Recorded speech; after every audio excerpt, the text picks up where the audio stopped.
Hello friends, welcome to all of you once again. In today's class we are going to talk about how to determine the Avogadro's constant. So first, defining Avogadro's constant. What is it? It is the number of particle. It is number of particle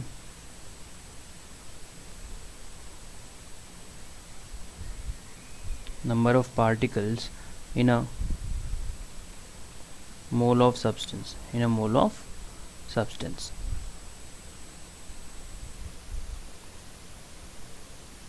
Okay, and it is equals to 6.023 into 10 raised to 23 mole inverse. So it is per mole we have this much of a substance, and along with this, if the charge given by 1 mole of electron,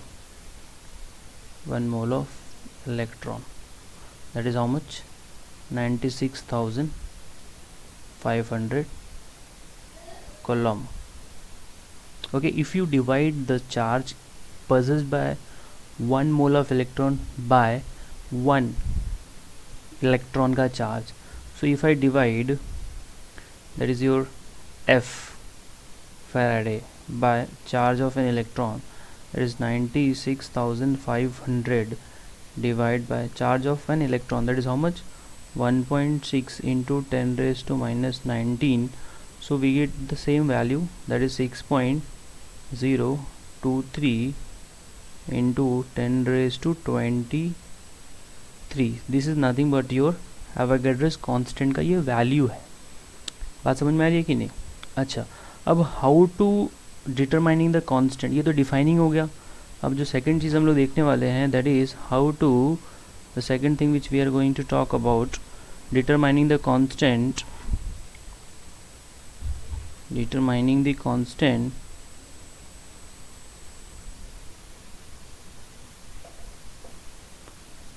सी, इसको determine कैसे किया जाता है. अच्छा, अभी इसको determine करने के लिए क्या करते हैं हम लोग. सी, we take a sample and we put in we do its electrolysis. So I can say that by electrochemistry,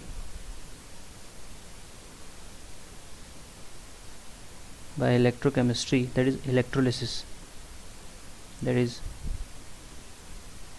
electrolysis, we can determine the constant. We can determine the Avogadro's constant. So this is the method how we go. So what we actually do here, the amount of sample deposited, मतलब क्या तरीका होता है, amount of sample deposited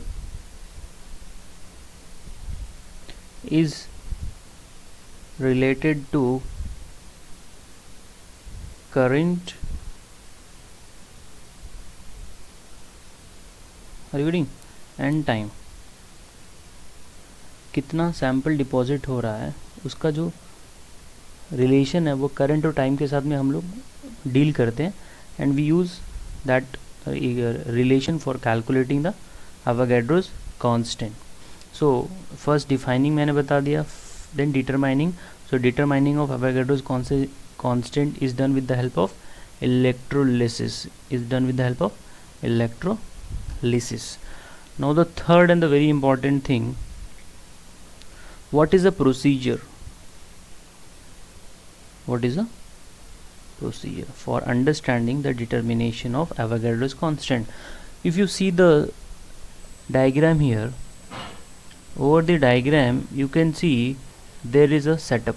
ये जो आपको glass jar दिख रहा है उसके अंदर 2 रॉड मैंने इंसर्ट किए, दैट इज़ कॉपर की रॉड है, ये कॉपर है, and this is also copper, and there is a solution, that solution is a copper sulphate का सोल्यूशन, CuSO4 का सोल्यूशन है.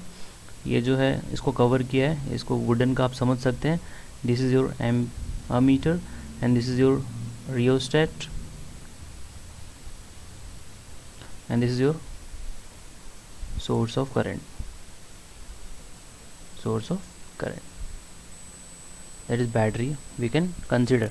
तो ये जो सेटअप है इसका यूज़ करते हैं हम लोग फॉर कैलकुलेटिंग. अच्छा, अब इसमें कैसे पता करते हैं डिटरमिन एवोगाड्रोस कांस्टेंट में. तो देखिए, कॉपर की रॉड है, उसको डीप किया गया है CuSO4 सोल्यूशन के अंदर. ठीक है, तो डीप करने से पहले क्या करते हैं, we weigh the copper rod before putting into CuSO4 solution. इसका वेट ले लिया मैंने, ये पहला काम करेंगे हम लोग. ठीक है. Now after putting inside the copper sulfate solution, copper rod will switch on the battery,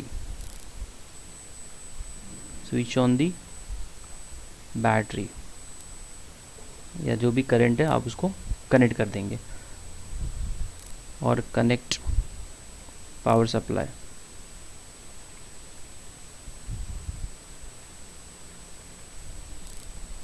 to rod. अच्छा, अभी इसमें क्या होगा, why we are using ammeter. Ammeter का यूज़ किया जा रहा है कि कितना करंट उसमें फ्लो हो रहा है. Ammeter is used